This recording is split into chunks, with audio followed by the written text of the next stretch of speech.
నిందితులు ఎవరైతే ఉన్నారో వాళ్ళు కోర్టులో హాజరుపరిచిన తర్వాత నిందితులుగా చెప్తున్న వారి కుటుంబ సభ్యులు తీవ్ర ఆవేదనతో ఆందోళన చేస్తున్న పరిస్థితి కనిపిస్తోంది. ముఖ్యంగా ఈ కేసు నమోదైనప్పటి నుంచి ఒక పెద్ద డ్రామా జరుగుతున్నట్టుగా కనిపిస్తుంది. జగన్ గారి దాడి కేసుకు సంబంధించి ఆ రాయి ఎక్కడి నుంచి వచ్చింది, ఎవరు వేశారు, అసలు రాయి ఎక్కడుంది, ముఖ్యంగా ఆ రాయి వేయగలటువంటి ఆ నేర్పరితనం కావచ్చు, రాయి గురి చూసి సూటిగా కొట్టాడంటే, కరెంటు లేని సమయంలో కొట్టాడంటే నమ్మశక్యంగా లేదు అని చెప్పి చాలా మంది చెప్తున్నటువంటి పరిస్థితి కనిపిస్తుంది. ఇప్పుడు కొంతమంది అదుపులోకి తీసుకున్నారు. వాళ్ళని విచారణ పేరుతో 48 గంటలుగా స్టేషన్లో కూర్చోబెట్టారు. ఇప్పుడు వాళ్లే నిందితులు అని చెప్పి కోర్టులో హాజరుపరుస్తున్నటువంటి ఈ సందర్భాన్ని పురస్కరించుకుని ముఖ్యంగా కుటుంబ సభ్యులు తీవ్ర ఆందోళన ఉన్నారు. గత సంఘటనలు గుర్తు చేసుకున్నారు. కోడికత్తి శ్రీను ఏదైతే బాధితుడిగా మారిపోయాడో అలాంటి డ్రామాని ఈ కేసులో కూడా జరుగుతుందని చెప్పి పెద్ద ఎత్తున ఆందోళన వడ్డెర కాలనీలో కూడా జరుగుతున్న పరిస్థితి కనిపిస్తుంది. గ్రౌండ్లో అక్కడ పర్యటన చేసి బాధితులతో మాట్లాడిన జనసేన పార్టీ రాష్ట్ర అధికార ప్రతినిధి అడ్వకేట్ రజనీ గారు మనకి లైవ్ కాల్ ద్వారా జాయిన్ అయ్యారు. వారితో మాట్లాడదాం. అలాగే హైకోర్టు లాయర్ మధు శర్మ గారు ప్రస్తుతం మనతో పాటు ఉన్నారు. అలాగే న్యూస్ రూమ్ నుంచి కట్టా కార్తిక్ కూడా లైవ్ లో జాయిన్ అయ్యారు. ఫస్ట్ రజనీ గారితో మాట్లాడదాం. రజనీ గారు నమస్తే అండి. నమస్తే అండి. రజనీ గారు బాధితులతో మాట్లాడారు. వాళ్ళ పక్షాన మీరు నిలబడి మీ గొంతుగా వినిపిస్తున్నారు. వాళ్ళ గొంతుకు కూడా ప్రపంచానికి చూపించే ప్రయత్నం చేస్తున్నారు. అసలు ఏం జరిగింది మేడం? పోలీసులు రావటం, ఆ కుటుంబ సభ్యులకు సంబంధించిన పిల్లగాళ్ళని తీసుకెళ్ళటం అంతా ఒక డ్రామా జరిగినట్టు జరిగిపోయింది. ఏం జరిగింది 24 గంటల్లో? బాధితులు చెప్పినటువంటి విషయాలేంటి, మీతో పంచుకున్న విషయాలేంటి? సార్, ముఖ్యంగా వలి గారు, ఏదైతే ఆ బాధిత కుటుంబాలు ఉన్నాయో వారు బాధించేవారు కాదండి. ఇంకొకటి, కృష్ణానది వారధికి మొదటి నుంచి మట్టి మోసుకున్నటువంటి కుటుంబాలు ఈరోజు మర్డర్ చేశారని ముద్దాయిలుగా, మర్డర్ చేయబోయారంటూ ముద్దాయిలుగా వీళ్ళని చిత్రీకరిస్తున్న పరిస్థితి. ఎవరైతే దాంట్లో కేటాయించినటువంటి 6గురిలో 5గురు సైతం మైనర్లనండి. ఒకడు దుర్గారావు అనే వ్యక్తి మాత్రమే 30 ఏళ్ల వయసు గల వ్యక్తి. అతనికి 3 బిడ్డలు. అతను ఆటో నడుపుకునేవాడు. అంటే 3 బిడ్డల్ని పోషించుకోవడానికి పొద్దునుంచి సాయంత్రం వరకు తిరిగి వచ్చే వ్యక్తి ఏదో 200 ఇస్తున్నారు జెండాలు మోయడానికంటే. కొంతమంది వెళ్ళారు, దాంట్లో మైనర్లు అయిన వాళ్ళు. ఈ దుర్గారావు అన్న అతను అసలు వెళ్ళనే లేదు సార్. చీకట్లో గురి చూసి కొట్టడానికి వాళ్ళు ఏమన్నా అతడు సినిమాలో మహేష్ బాబులా సార్.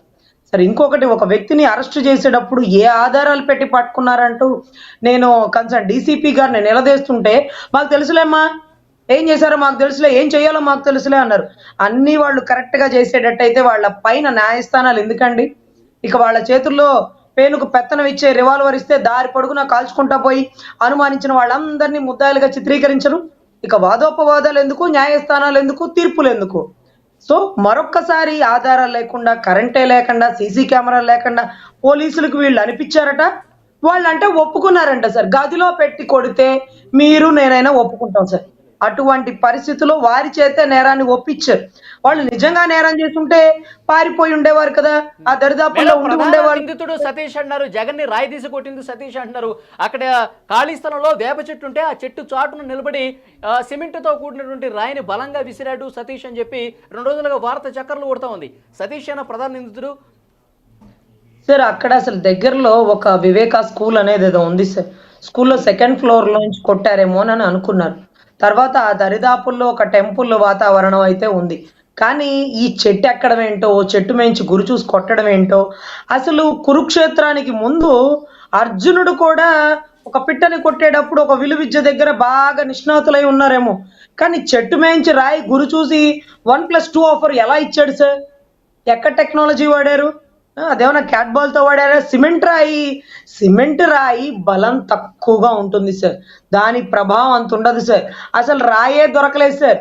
భూమికి గురుత్వాకర్షణ శక్తి ఉందని న్యూటన్ కనుక్కున్నాడు. కానీ జగన్మోహన్ రెడ్డి గారు విసిరిన రాయి మాత్రం నేల మీద పడకుండా ఆకాశంలోంచి ఎగిరిపోయింది, మాయమైపోయింది. రాయి ఎక్కడికి వెళ్ళావంటే నా రాత నేనే రాసుకుంటాను సాక్షి పేపర్లో అన్న పరిస్థితి అయితే ఉందండి. సో ఇదంతా తప్పుడు సమాచారం అండి. అసలు అక్కడ రాయే లేదు. అదొక లేజర్ లైట్ వెళ్ళిందేమో, లేకపోతే అసలు అదేమో గాయం స్టిక్కరా. అయితే వీళ్ళైతే మాత్రం చేయలేదండి.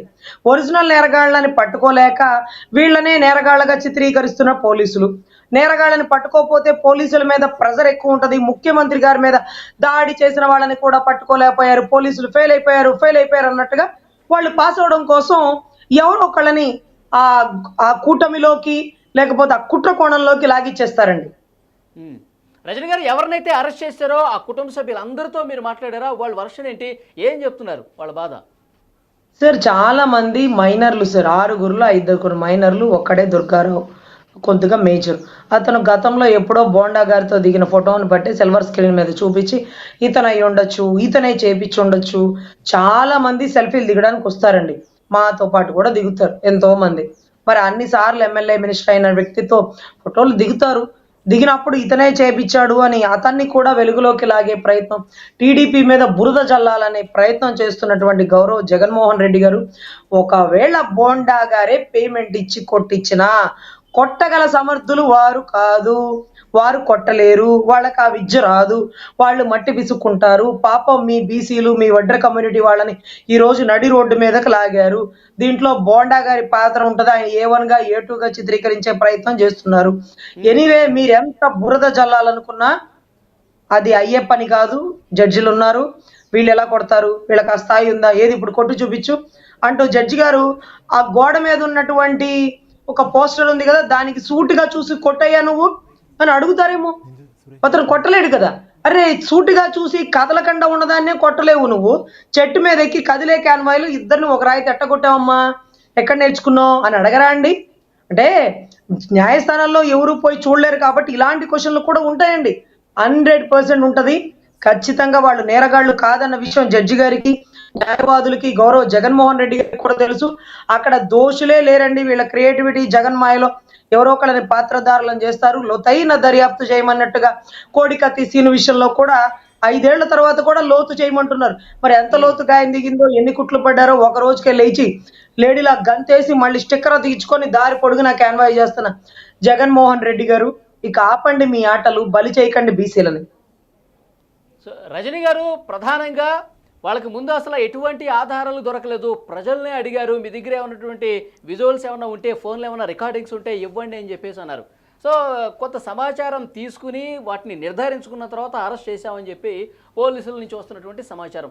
నిజంగా ఆధారాలు దొరికాయా, లేకపోతే బలవంతంగా వీళ్ళను ఒప్పించే ప్రయత్నం జరిగిందా? అసలు ఏం జరుగుతుందని మీ అనుమానం? సార్, అదేదో ప్రైజ్ మనీ, గిఫ్ట్ హ్యాంపర్ అంటారు చూడండి. ఒక వ్యక్తి ఎవరో తప్పిపోయారు, దొరికితే మీకు ఇది గిఫ్ట్ ఇస్తామంటారు చూడండి. ఆ మాదిరిగా బాధితుల కుటుంబాల వాళ్ళు ఇచ్చిన ఆఫర్ లాగా అసలు పోలీస్ యంత్రాంగం వారు కనుక్కోకపోగా ఎవరో కొంత ఇన్ఫర్మేషన్ ఇస్తే దాన్ని బట్టి పట్టుకునే స్థాయి ఉందా అండి? మరి అసలు మాకు అర్థం కాని విషయం ఏంటంటే, ఏ ఆధారాలు పెట్టి వీరే ముద్దాయిలు అంటూ నేను డీసీపీతో గొడవ పడుతున్న సన్నివేశం కూడా మీరు చూడొచ్చు. నేను అది విజువల్ కూడా మీకు పంపిస్తాను. కానీ వాళ్ళు ఎలా కొడతారు సార్ రాయితో? అదొక విద్య కదా సార్. అవన్నీ మాకు తెలుసులేమ్మా, మేమేం చేయాలో మాకు తెలుసు అంటున్న పరిస్థితి. ఈరోజు నేరాన్ని ఒప్పుకున్నారంటే సీను ఒప్పుకోలేదండి. నేను మీకు కేసుని విపులంగా అంటే చెప్పగలిగితేనే మీకు ఆ కేసు గురించి తెలుసుకుంది. ఎక్కడో వాటర్ బాటిల్ పట్టుకుని దూరంగా ఉన్న సీను, నేను కొట్టాను, నేను సానుభూతి కోసం ఆ కోడి కత్తితో గాయం చేశాను, స్టెరిలైజ్ చేశాను, ఏంటి చెత్త చెదారం? అంటే తన్ని ఒప్పించేస్తారా? భయపెట్టి ఒప్పించేస్తారా? మీకు స్మార్ట్ ఫోన్లు కొనిస్తాము, బైకులు కొనిస్తాము, ఫోన్లు, బైకులు అంటూ మైనర్లైన బిడ్డలకి ఆఫర్లు చూపిస్తూ, వాళ్ళని ఏదైతే భయభ్రాంతులకు గురి చేస్తూ, వాళ్ళని ఆశకి లోను చేస్తూ, వాళ్ళని జోన్ లైన్ కోర్టులో వేసి ఇక్కడ మీరు ఫ్రీగా తిరగచ్చు, ఫోన్ వాడుకోవచ్చు, ఎలక్షన్ అయిపోయాక బయటికి తెస్తాము, అప్పటి వరకు మీరు మేమే చేశాము, ఆకతాయిగా చేశాము, కావాలని చేశాము, పందాలు కట్టుకొని చేశాము, గురి చూసి కొట్టామంటూ చెత్త కబుర్లు చెప్పిస్తారండి వాళ్ళతో. ఎందుకంటే ఇప్పుడే అందుతున్న వార్త కూడా ఏంటంటే అతనే ఒప్పుకున్నాడట. ఎవరు ఒప్పుకోరండి? మీరు ఒప్పుకోరా? 4 పెట్టి కొమ్మితే నేను ఒప్పుకోనా? ముందు బతికుంటే బఠానీలైనా అమ్ముకోవచ్చు సార్, ఒప్పుకోకపోతే చంపేస్తారు కూడా. సో ఇటువంటి పరిస్థితుల్లో పాపం అటువంటి పసిబిడ్డల్ని తీసుకొని వచ్చి ఆ తల్లుల ఆవేదన, ఆ కంట తడి మీ అందరూ విజువల్లో చూసారండి. నిజంగా చాలా కన్నీటి పర్యంతమైంది. అన్యాయంగా బలి చేస్తున్నారు. వాళ్ళని ఎన్కౌంటర్ చేసిన ఆశ్చర్యపోనక్కర్లేదు. వారే జనాల వ్యతిరేకత స్వీకరించలేక సూసైడ్ చేసుకున్నారని క్రియేటివిటీ కూడా చేయగల సమర్థులండి. ఓకే మేడం, ఒక్క నిమిషం మీరు లైన్లో ఉండండి మేడం. లాయర్ మధుశర్మ గారు ఉన్నారు. మధుశర్మ గారు, యాక్చువల్గా ఇప్పుడు బలవంతంగా ఒప్పించే ప్రయత్నం జరుగుంటుందని ఒక అనుమానం అయితే ప్రధానంగా వినిపిస్తుంది. So attempt to murder case కూడా నమోదు చేసినట్టుగా సమాచారం అయితే వస్తుంది. ఎట్లా ఉంటుంది సార్? అంటే బలవంతంగా ఒప్పించే ప్రయత్నం ఏ ముద్దాయిని పోలీసులు చేసినా అది చెల్లదు.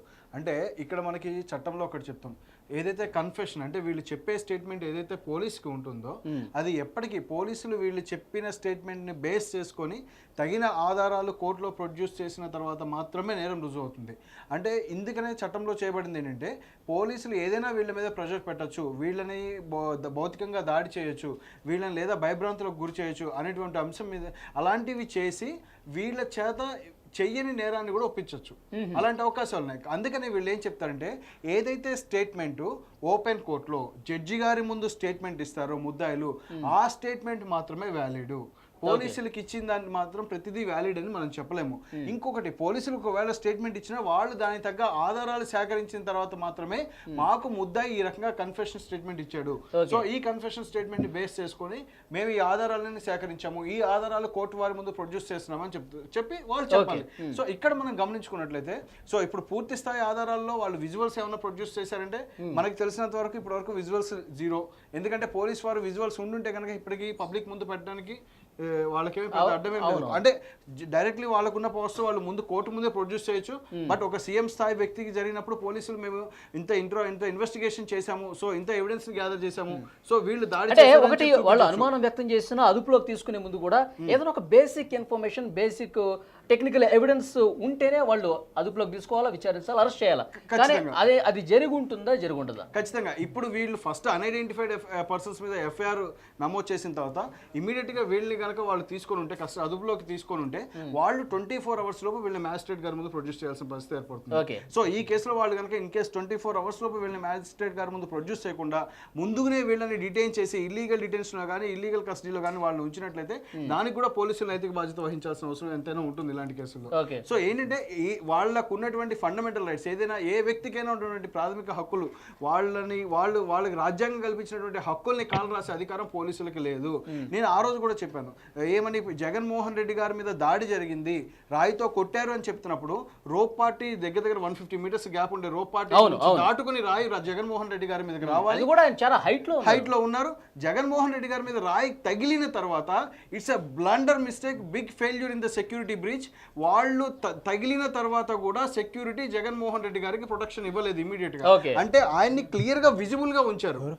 అంటే ఒక వివిఐపి మీద దాడి జరిగినప్పుడు సో అతన్ని కనపడేలాగా ఎలా ఉంచుతారు? ఆక్టోపస్ టీమ్ వెల్ ట్రైన్డ్, వివిఐపికి సెక్యూరిటీ ఇచ్చే టీమ్ వెల్ ట్రైన్డ్. సో వాళ్ళకున్నది ఏంటి, ఇమీడియట్ గా వాళ్ళ చేతిలో ఉన్న బ్రీఫ్ కేస్ ఏదైతే బుల్లెట్ ప్రూఫ్ షీల్డ్ ఉంటుందో ఇమీడియట్ గా వాళ్ళ బుల్లెట్ ప్రూఫ్ షీల్డ్ ఓపెన్ చేయాలి, వివిఐపిని బెండ్ చేయాలి, వివిఐపి పబ్లిక్ లో కనపడకుండా ఇమీడియట్ యాక్షన్ మెజర్మెంట్స్ వాళ్ళు తీసుకోవాలి. ఈ కేసులో ఆ రోజు కూడా వివిఐపికి అంటే ఓకే జగన్మోహన్ రెడ్డి గారు సీఎం క్యాడర్ అనేది మనం చూస్తే ఫస్ట్ వివిఐపి కింద చూద్దాం. వివిఐపిని వాళ్ళు ఎందుకు ప్రొటెక్ట్ చేయలేపారు అంటే is it A pre plan? అది ముందుగా ప్లాన్ చేసిందా లేదా సెక్యూరిటీ వాళ్ళకి నిజంగా అసలు జగన్మోహన్ రెడ్డిని కాపాడటం తెలియదా? ఓకే, సో ఈ పాయింట్ మీద మనం ఒకసారి రజనీ గారితో డిస్కస్ చేద్దాం. రజనీ గారు, సెక్యూరిటీ వైఫల్యం అనేది చాలా స్పష్టంగా కనిపిస్తుంది. ఎప్పుడైతే రాయి తగిలిని చెప్తున్నారో జగన్మోహన్ రెడ్డి గారికి నుదుటి మీద గాయం ఉంది, ఆ తర్వాత ఆయన గాయాన్ని చూసుకున్న విజువల్ కూడా స్క్రీన్ మీద కనిపించింది. ఆ తర్వాత సెక్యూరిటీ సిబ్బంది ఎందుకు అంత అలర్ట్ గా లేరు, ఆయన పూర్తిగా కవర్ చేసే ప్రయత్నం ఎందుకు చేయలేదు? ఇంకా ఆ బస్సు మీదే ఇంకా ప్రజలకు కనిపించే విధంగా ఆయన కనబడుతూ కెమెరాకి ఎక్స్పోజ్ చూస్తూ నిలబడాల్సిన అవసరం ఏముంది? సెక్యూరిటీ త్వరగా ఆయనకి చికిత్స చేసే విషయానికి సంబంధించి ఎందుకు పరిగణలోకి తీసుకోలేదు రజనీ గారు? సార్ ఇలాంటి ఘటనలు గతంలో చాలా మంది మినిస్టర్లకో ముఖ్యమంత్రులకో జరిగిందో లేదో కొద్ది గొప్ప నాలెడ్జ్ ఉంటుంది అందరికి. సినిమాల్లో కూడా మీకు మినిమం సినిమా నాలెడ్జ్ చూస్తే ఎక్కడన్నా ఒక ఇన్సిడెంట్ కనీసం రాయి కాదండి బంతిపు బలంగా ఇసిరినా కూడా ఆ ఎన్ఎస్జే కమాండర్ రాజకీయ కోణం ఉంది, ఇది కేవలం రాజకీయ కోణంలోనే ఈ దాడి జరిగింది, ఈ దుర్గారావు అనే వ్యక్తికి రాజకీయ కోణం ఉంది అనేటువంటిది. రెండోది ఏంటంటే ఇప్పటివరకు వస్తున్న వార్తని పీపీ ఖండిస్తూ అతను కోర్టు ముందు ఒక ఆర్గ్యుమెంట్ పెట్టాడు. ఈ A1గా ఉన్న సతీష్ మేజరే, మైనర్ కాదు, ఇతను మేజరే అని చెప్పేసి కూడా ఒక ఆర్గ్యుమెంట్ని పీపీ కోర్టు ముందు వాదిస్తున్నారు. ఆ వాదన కూడా ఒకసారి రజనీ గారు మీరు వినే ఉంటారు. ఇప్పుడు పూర్తిగా మేజర్ అని చెప్పేసి ఒక వాదన జరుగుతున్నట్టుగా తెలుస్తుంది, అంతేనా కార్తీక్? దుర్గారావు మేజరు, ఇంకా సతీష్ A1 కూడా మేజరే, సతీష్ A1 కూడా మేజర్ అంటే రజనీ గారు A1 కూడా మేజర్ అని చెప్పి వాదనలు జరుగుతున్నట్టుగా తెలుస్తోంది. అంటే మైనర్లని మేజర్లుగా చిత్రీకరించే ప్రయత్నం జరుగుతున్న ఒక అనుమానం, రాజకీయ కోణం ఉంది అని కూడా పీపీ వాదిస్తున్నారు. సార్ గతంలో దిశ ఎన్కౌంటర్ కేసు నేను స్వయంగా చూసి చేసినప్పుడు అందరూ మేజర్లేనని చెప్పారండి. వాళ్ళ ఆధార్ కార్డ్ పట్టుకొచ్చారండి, వాళ్ళ ఓటర్ కార్డ్ పట్టుకొచ్చారండి. సిపి సాజ్నార్ కూడా మీడియా స్టేట్మెంట్ ఇచ్చేసాడండి. కానీ నేనేం చేశానో తెలుసా అండి, స్కూల్ స్టడీ సర్టిఫికేట్ పట్టుకున్నానండి. School study certificate government employees, అందులో ఎక్స్పెషల్గా ఉండే స్కూల్ టీచర్లు ఒకడెవడో దారిన పోయే దాని కోసం అబద్ధం చెప్పే అవకాశం లేకుండా ఉండే దాన్ని కన్సిడర్ చేశారు. School certificate, Aadhaar card, voter card, అదేది ఆ మూడిట్లో ఎవిడెంటరీ అంటే జడ్జి గారు సైతం స్కూల్ సర్టిఫికేట్ నే కన్సిడర్ చేయండి అమ్మా అని చెప్పారు. స్కూల్ సర్టిఫికేట్ ప్రకారం ఆ నలుగురిలో కూడా 3 మైనర్లు, ఒక్కడే మేజర్. ఇప్పుడు కూడానండి సతీష్ మైనరో మేజరో కూడా పూర్తి ఎంక్వైరీ తర్వాత చేద్దాం. ఇప్పుడు మేజర్ అయినటువంటి దుర్గారావు, ఇప్పుడు టాపిక్ డైవర్షన్, సతీష్ మైనర్ కాదు మేజర్ మేజర్ కాదు, 40 ఏళ్ళు 50 ఏళ్ళు ఉన్న వాడు కూడా రాయిని గురి చూసి కొట్టడం సాధ్యం కాదు. అలా కొట్టగలిగేవాడు ఈ ఆంధ్ర రాష్ట్రంలో కాదు, భారతదేశంలో లేడు. ఉంటే మన దేశానికి ఒలింపిక్ లో గోల్డ్ మెడల్ వస్తుంది. Is it right? IPS Rana గారు చెప్పారు అతనే గురి చూసి కొట్టాడని. నేను అడుగుతున్నాను ఆ రాణా గారిని, సార్ మీరు కొట్టండి గురి చూసి, మీరు ఐపీఎస్ కదా, మీరు 6 months ఒకసారి రివాల్వర్ షూటింగ్ చేస్తారు కదా, మీరు కొట్టండి అమ్మా ఒకసారి, మీరు గురి చూసి కొట్టండి సార్. క్రికెట్ ఆడే బ్యాట్స్మెన్, బౌలర్ కూడా ఏదో 4 వరకు పోయే మూమెంట్ లో చివరిలో బాల్ ఆపుతాడు. బాల్ ఆపి అక్కడి నుంచి వేయడండి, పరిగెట్టుకుంటా వచ్చే ప్రయత్నం చేస్తాడు.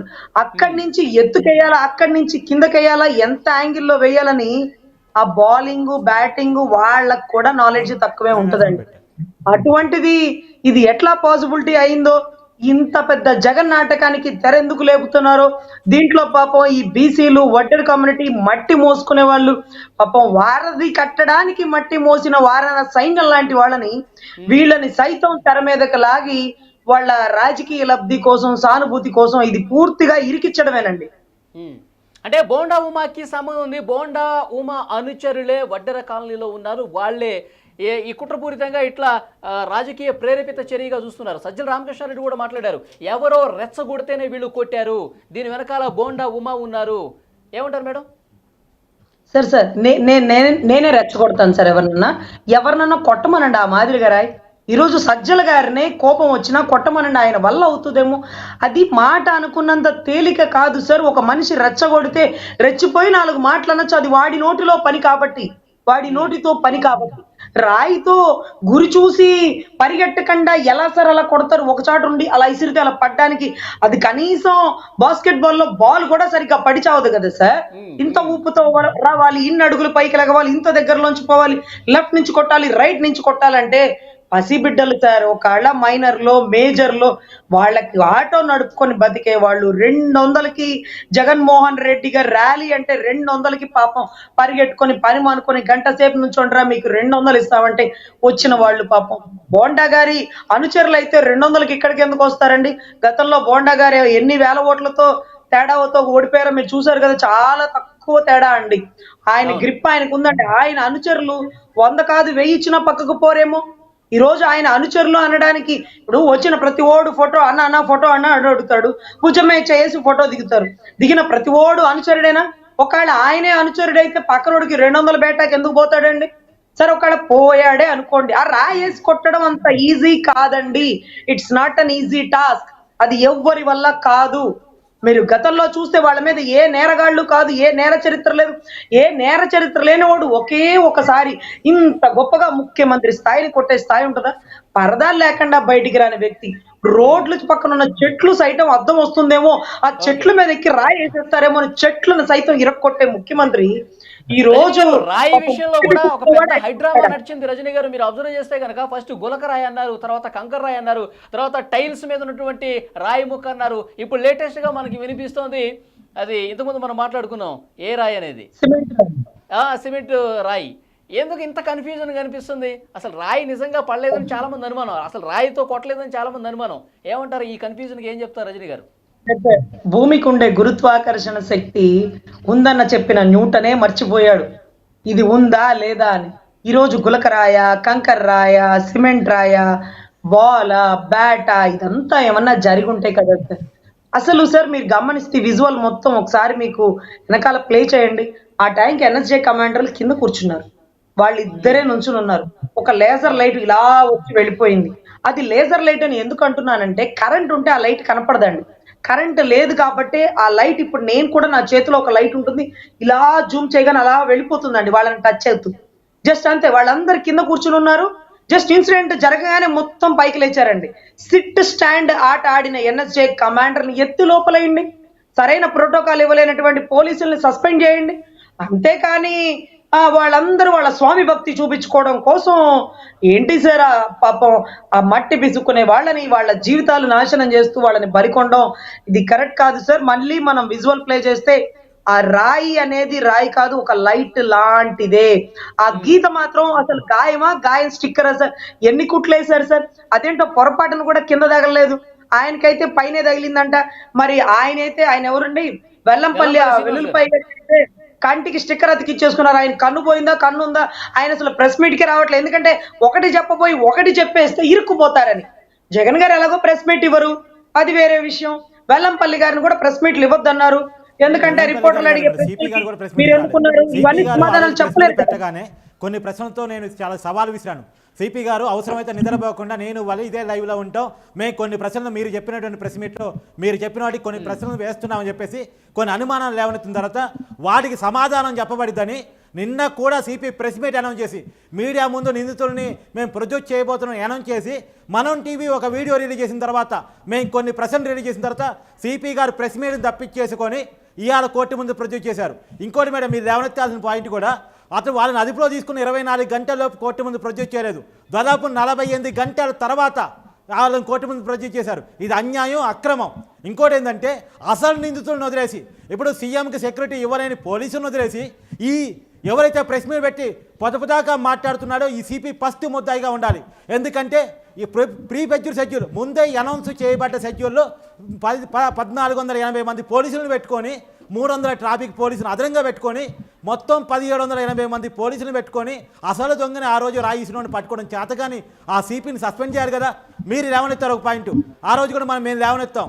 ఏంటంటే సీఎంకి గాయం తగలగానే చుట్టూ ఉన్న black commanders Z category security మొత్తం సీఎం కనపడకుండా ప్రొటెక్ట్ చేయాలి. అంతేగాని కెమెరాలు ఫోటో తీసుకునే విధంగా, కెమెరాలు వీడియోలు తీసుకునే విధంగా, మొత్తం పబ్లిక్ సెంటిమెంట్ మొత్తం జనాలకు పోయే విధంగా వీడియోలు ఫోటోలు తీసుకునే విధంగా సీఎంని కనపడనివ్వరు. అదే నిజానికి ఆ రాయి కాదు, తుపాకీ గుండె అనుకోండి, ఏం జరుగుండేది? అది పాయిజన్ అనుకోండి, ఏమై ఉండేది? అంటే ఇదేదో జరిగింది. ఇదే ఇంకోటి కూడా కియ్యల బోండోమని కుట్రదారిగా చేసే ప్రయత్నం చేస్తున్నారు. రాజకీయ కుట్రకోణం చేస్తున్నారు. రాజకీయ కుట్రకోణం బోండావం మీద తీయబోతే వాళ్ళు బోండావం మీద అనుమానం వ్యక్తం చేస్తే నేను కేసీఆర్ నాని మీద అనుమానం వ్యక్తం చేస్తున్నా. కేసీఆర్ నాని మీద ఎందుకు అనుమానం వ్యక్తం చేస్తున్నా? కేసీఆర్ నాని అన్నాడు, అది నాకు టపుక్కని సౌండ్ వినపడిందే, ఆ టపుక్కని సౌండ్ అది క్యాట్ బాల్తో కొట్టినట్టు అనిపించింది, ఏది రబ్బర్ గన్తో కొట్టినట్టు అనిపించింది, హెయిర్ గన్తో కొట్టినట్టు అనిపించింది అని మాట్లాడాడు. మన నిజానికి ఇవాళ పోలీసులు చెప్తుంది అక్కడ టప్పుకని సౌండ్ లేదు, ఏమీ లేదు, అంత డీజే సౌండ్లో ఆయన టప్పుకని సౌండ్ వినపడిందంట. అంటే ఆయనను కొట్టించి తప్పించుకునే ప్రయత్నం కోసం అబద్ధాలు చెప్పే ప్రయత్నం చేశాడా? ఆ రోజు మీడియా ముందుకు వచ్చి అబద్ధాలు ఎందుకు చెప్పాడు?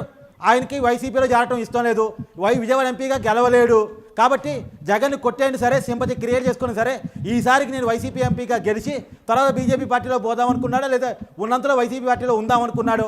వాళ్ళ తమ్ముడు గెలవటం అసలే ఇష్టం లేదు, కేసీఆర్ చిన్ని గెలవటం అసలు ఇష్టం లేదు, తను ఓడిపోవడం కంటే కేసీఆర్ చిన్ని గెలవటం అసలే ఇష్టం లేదు కాబట్టి జగన్ రాయితో కొట్టి సెంటిమెంట్ పుట్టిద్దాం అనుకున్నాడా? లేదు, వెల్లంపల్లిని అడుగుతున్నా నేను.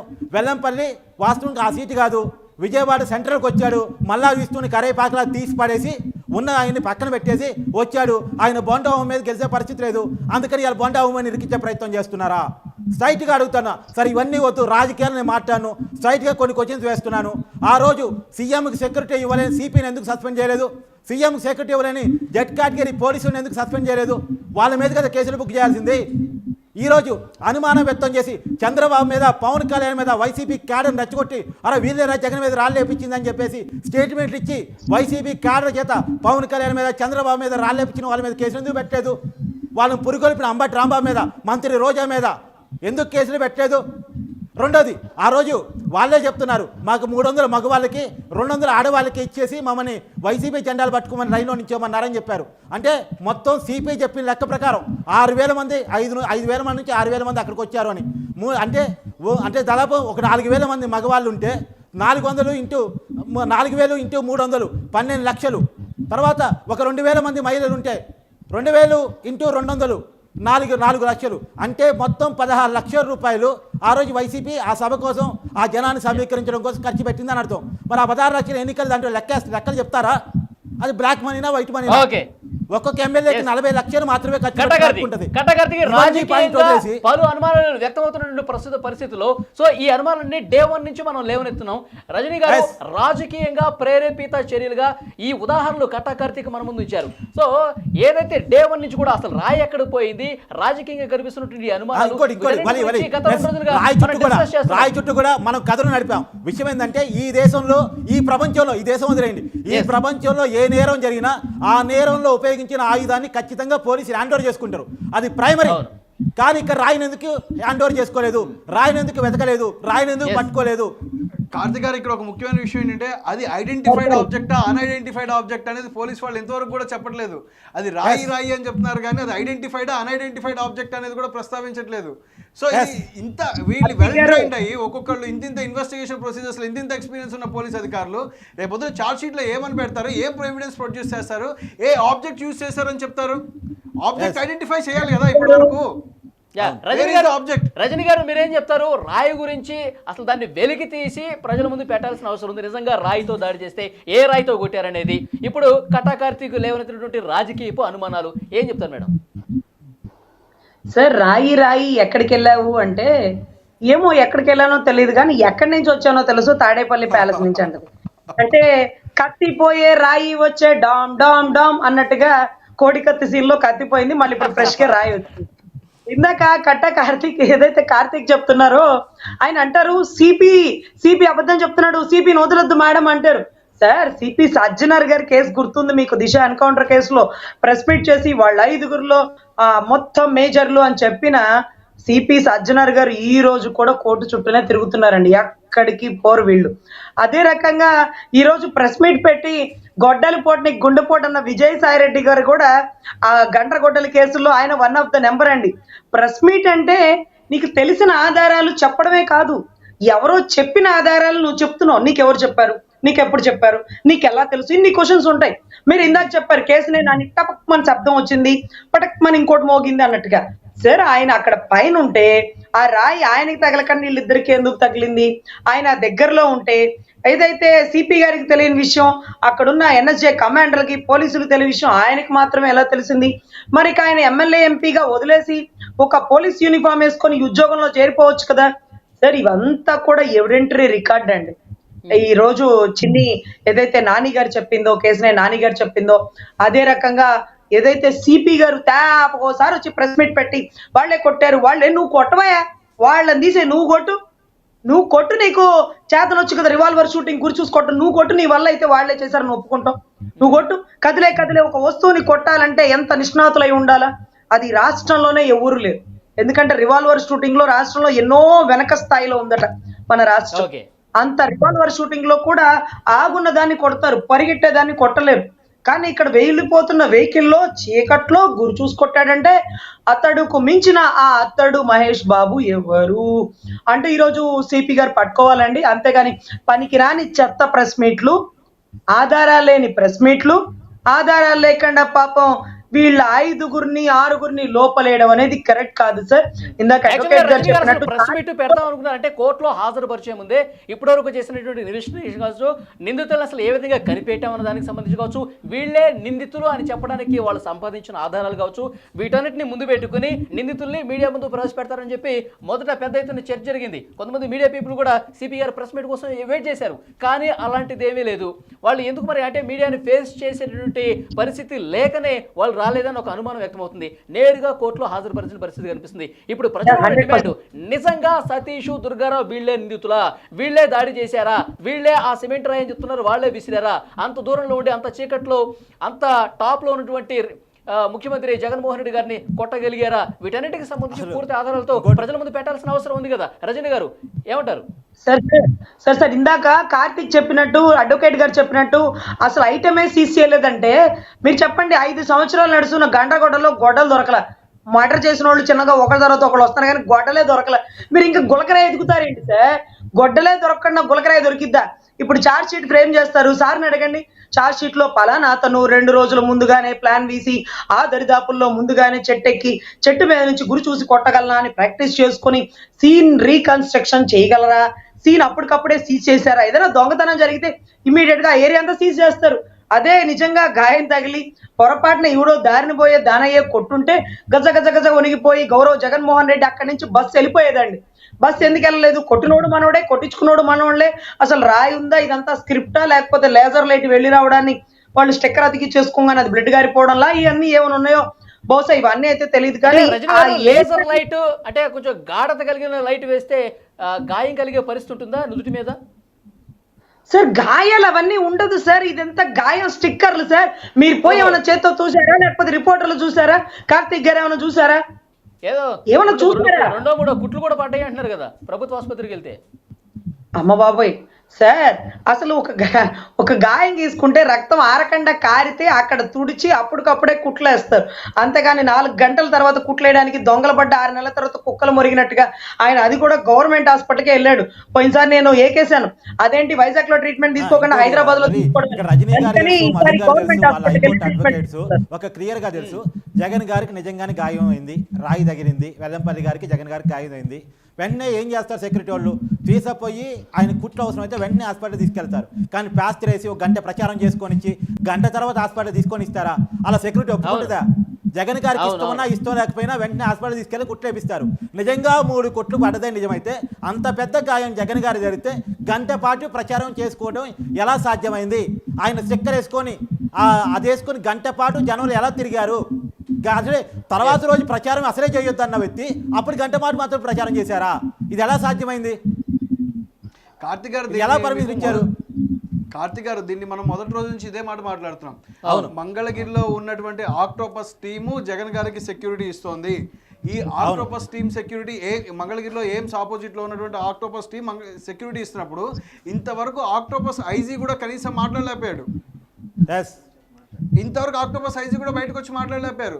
పైపెచ్చు ఇది స్పష్టంగా మనకి క్లియర్గా అర్థమవుతున్న సెక్యూరిటీ బ్రీచ్.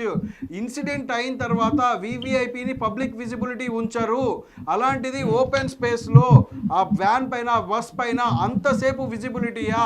అది ఫేస్ అప్పరెంట్గా కనపడేటట్టు. ఇన్ కేస్ అది గన్ అటాక్ అయింటే నిజంగానే అంటే బుల్లెట్ పాయింట్లో సీఎంని కాల్చడానికి కూడా అవకాశం ఉండేటువంటి అవకాశాలు ఉన్నాయి కదా. ఇలాంటి చిన్న చిన్న ఇంకోటి మధు గారు, ఒక్కసారి దాడి జరిగిన తర్వాత ఆ దాడి పెద్దది గాయం అనుకున్న తర్వాత రోజు రెస్ట్ తీసుకొని ప్రచారం కూడా వద్దు అనుకునేంత పెద్ద గాయమైన ఆ తర్వాత రోజు ప్రచారం వద్దన్నారట. కానీ అప్పుడు మాత్రం గంట చేసుకోమన్నారంట. నమ్మటానికి ఏమాత్రం నమ్మశక్యంగా ఉందా? అంటే ఇక్కడ ఎవరిని సస్పెండ్ చేయాలి, ఎవరిని ఎఫ్ఐఆర్లో చేర్చాలి? ఫస్ట్ ఆ సిపిని కదా, తర్వాత ఆ కమాండోస్ని కదా, ఆ సెక్యూరిటీ ఆఫీసర్స్ని కదా, ఇంటెలిజెన్స్ ఆఫీసర్ని కదా, వీళ్ళని కదా నిందితులుగా చేర్చాలి.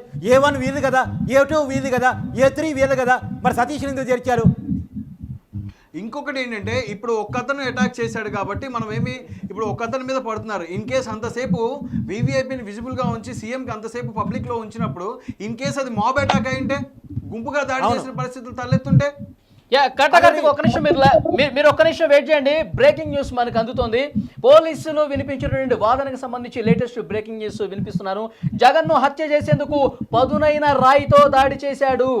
దాడి వెనుక సీఎంను చంపాలనే ఉద్దేశం ఉంది. పోలీసులు అంటున్న మాటలు. సమయాన్ని చూసి అంటే అదును చూసి జగన్ తలపై దాడి చేశారు. అది కూడా కాంక్రీటు రాయితో నిందితుడు దాడి చేశాడు అని చెప్పి పోలీసులు వాదనగా ఉంది. మళ్ళొకసారి చదువుతున్నాను. జగన్ను హత్య చేసేందుకు పదునైన రాయితో దాడి చేశారు. దాడి వెనుక సీఎంను చంపాలనే ఉద్దేశం చాలా బలంగా ఉన్నట్టుగా వాళ్ళు చెప్తున్నారు. సమయాన్ని చూసి జగన్ తలపై దాడి చేశారు. కాంక్రీటు రాయితో నిందితుడు చాలా బలంగా ఉద్దేశపూర్వకంగా జగన్ను చంపాలనే ఉద్దేశంతోనే దాడి చేసినట్టుగా పోలీసుల వాదన అయితే కనిపిస్తుంది. రజనీ గారు పోలీసులు చెప్పిన ఈ మాటలు ఒక్క నిమిషం కట్టగర్దు ఒక్క నిమిషం.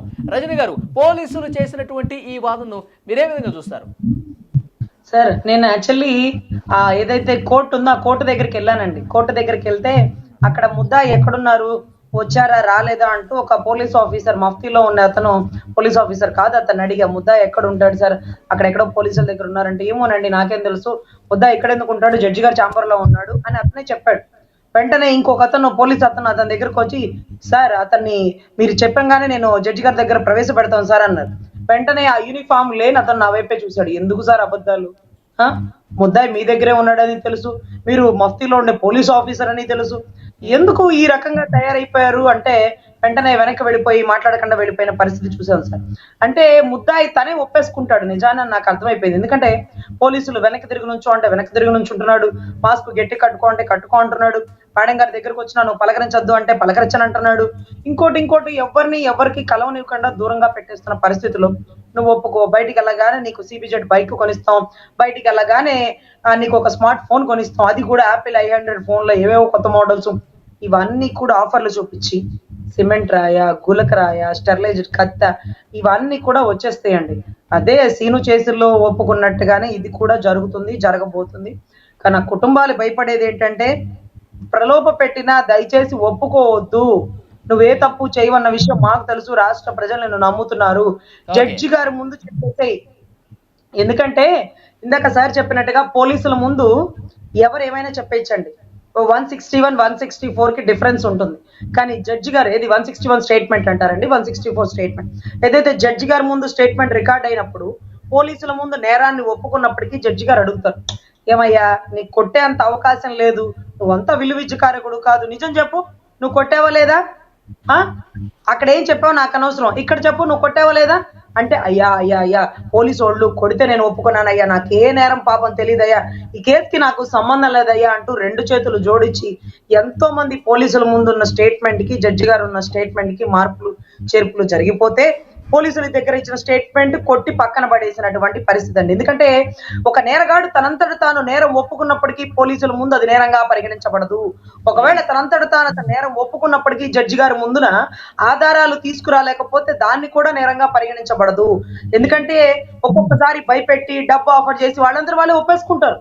వాళ్ళు ఒప్పుకున్నంత మాత్రం అదే నిజమా, ఎవరు చెప్తే ఒప్పుకున్నారు. ఎందుకంటే కడప మర్డర్ కేసులు, కర్నూలు మర్డర్ కేసులు, విజయవాడ గస్తీ గొడవలు ఇవన్నీ కూడా వాళ్ళే ఒప్పుకుంటారు. అయ్యా వీళ్ళందరూ కూడా నేరాన్ని ఒప్పుకున్నప్పటికీ ఇది 100% మనస్ఫూర్తిగా ఒప్పుకున్నారా లేదనేది ఒక అనుమానం వ్యక్తం చేయాల్సిన పరిస్థితి ఉందంటారు ఈ కేసులో.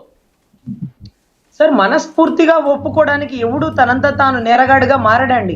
పరిస్థితులను బట్టి ఆర్థికంగా ఇబ్బందుల్లో ఉన్నప్పుడు మేము ఆదుకుంటాము, ఈ ఒక్కటి చేసి పెట్టు, జగనన్న నేను గుర్తుపెట్టుకుంటాడు, రాగానే నీకు జగనన్న నిలుస్తాడు, జగనన్న ఇంకోటి ఇస్తాడు, ఈ ఒక్కసారికి నువ్వు సేవ్ చేయి, అది ఇది అంటూ అతన్ని ప్రలోభ పెట్టి ఇంకోటి ఆఫర్లు ఇస్తూ అతనితో ఒప్పేసుకుంటారండి. మా సీను ఒప్పుకోలే పాపం, కోడికత్తి సీను ఎడో దూరంగా నుంచున్నాడు. ఇందాక అడ్వకేట్ గారును కార్తిక్ గారు అరిచి విరుచుకుపడుతుంది ఏంటంటే చుట్టూ ఉండే పోలీసు ఆఫీసర్లు ఎందుకు సస్పెండ్ చేయరని.